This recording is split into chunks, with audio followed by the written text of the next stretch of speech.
পাকিস্তানকে গোনার সময় নাই বাংলাদেশের। পাকিস্তানের সাথে টি-20 ম্যাচে সম্ভাব্য একাদশে বোলিং আক্রমণে থাকবেন মোস্তাফিজুর রহমান।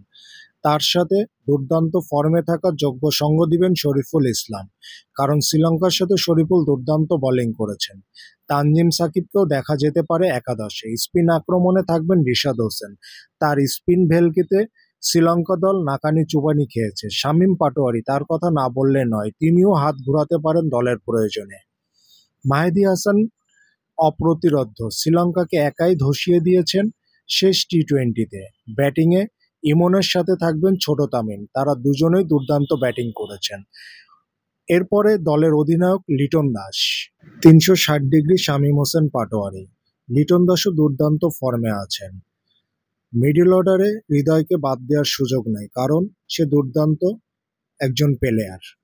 এক কথায় বলা যেতে পারে পাকিস্তানের সাথে আমরা দুর্দান্ত একাদশ দেখতে পাচ্ছি।